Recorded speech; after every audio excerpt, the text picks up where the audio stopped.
जब से मोदी सरकार आई है तब से एक आवाज आपने सबसे ज्यादा सुनी होगी। कोई विपक्षी, कोई एक्टिविस्ट, कोई बहुजन नेता आपको ये कहता हुआ जरूर सुनाई दिया होगा कि भारतीय जनता पार्टी संविधान खत्म करना चाहती है, आरएसएस संविधान खत्म करना चाहती है, या फिर मोदी सरकार संविधान को नहीं मानती, संविधान खत्म करना चाहती है।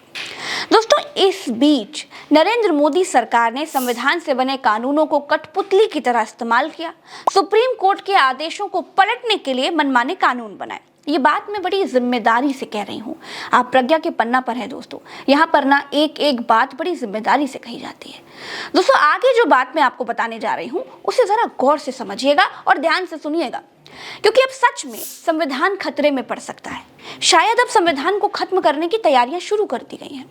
आखिर क्यों प्रधानमंत्री नरेंद्र मोदी के आर्थिक सलाहकार परिषद के अध्यक्ष विवेक देबरॉय ने खुलकर कह दिया है कि अब हमको विचार करना होगा कि 2047 में भारत को कैसे संविधान की जरूरत है। संविधान खत्म करने की बात तो छोड़ दीजिए दोस्तों, बाबा साहेब की पूरी जिंदगी की मेहनत को खत्म करने की, उनकी निशानी को मिटाने की सोचने की भी हिम्मत किसी में नहीं थी। लेकिन प्रधानमंत्री के सलाहकार ने यह बात एक आर्टिकल में लिख दी। 2047 तक हमें कैसा संविधान चाहिए, हमें सोचना होगा। दोस्तों, अब अगर आप क्रोनोलॉजी को समझेंगे, पहले नौकरियों में बड़ी चालाकी से आरक्षण खाया गया, फिर सेना में आरक्षण खाते हुए सबको 3 साल का अग्निवीर बना दिया गया। आरक्षण ना देना पड़े इसलिए ज्यादा से ज्यादा नौकरियां ठेके पर दे दी।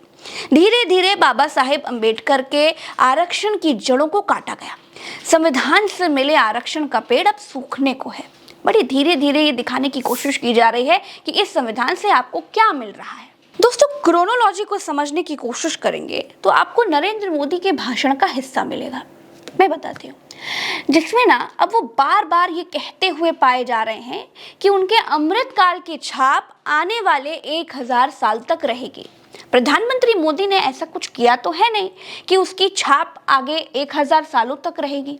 तो अब सवाल ये उठता है कि प्रधानमंत्री नरेंद्र मोदी आखिर ऐसा क्या करने वाले हैं जिसकी छाप 1000 साल तक रहेगी। क्या प्रधानमंत्री के आर्थिक सलाहकार परिषद के अध्यक्ष की संविधान खत्म करने वाली बात का और प्रधानमंत्री की 1000 साल वाली बात का आपस में कोई लेना देना है? अगर हाँ, तो ये बहुत खतरनाक है, क्योंकि मोदी सरकार कैसा संविधान बनाएगी ये सबको मालूम है, और आरएसएस कैसा संविधान चाहती है ये भी सबको मालूम है। दोस्तों, मोदी के आर्थिक सलाहकार परिषद के अध्यक्ष विवेक देबरॉय ने पूरी बात क्या लिखी है उसको देखते हैं, फिर आगे बढ़ेंगे। दोस्तों, देबरॉय लिखते हैं कि 1973 में हमें बताया जा रहा है कि हमारे लोकतंत्र की इच्छा चाहे कुछ भी हो, संसद के जरिए बेसिक ढांचा नहीं बदला जा सकता है। जहां तक मैं समझता हूं कि 1973 का फैसला मौजूदा संविधान में लागू होता है, नए संविधान में नहीं लागू होगा। संविधान जिसे हमने 1950 में अपनाया था वो अब वैसा नहीं रह गया है। इसमें संशोधन किए गए, और संशोधन भी हमेशा अच्छे काम के लिए ही नहीं हुए। हमें बताया जाता रहा है कि इसका बेसिक स्ट्रक्चर नहीं बदला जा सकता। अगर इसके खिलाफ कुछ होगा तो अदालतें उसकी व्याख्या करेंगी। लिखित संविधानों पर यूनिवर्सिटी ऑफ शिकागो का रिसर्च बताता है कि इसकी औसत आयु सिर्फ 17 साल रही है। ये 2023 है, 1950 के बाद 73 साल बीत चुके हैं। हमारा संविधान काफी हद तक गवर्नमेंट ऑफ इंडिया एक्ट 1935 पर आधारित है। इसी तरह से ये उपनिवेश के दिनों से जुड़ा है।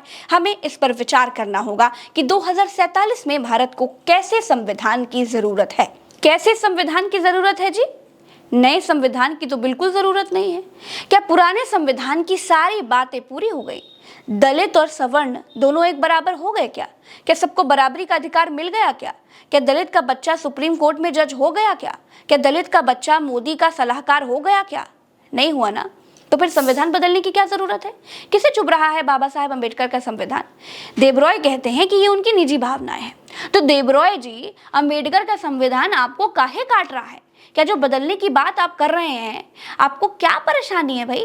अंबेडकर के संविधान से आखिर दिक्कत क्या है? सवाल बिल्कुल वाजिब है देखिए, और मैं प्रज्ञा मिश्रा जब तक हूं तब तक सवाल तो पूछना बिल्कुल नहीं छोड़ूंगी। दोस्तों, मोदी के साथ संसद में बैठने वाले बिहार के नेता मनोज झा का क्या कहना है वो आपको बताती हूँ। विवेक देबरॉय ने ये खुद नहीं बोला, बल्कि उनकी जुबान से बुलवाया गया है। इसके पीछे के मंसूबे भी बिल्कुल साफ हैं। उनके इस बयान ने बीजेपी आरएसएस की घृणित सोच को फिर सामने ला दिया है। भारत का संविधान सर्वश्रेष्ठ संविधान है।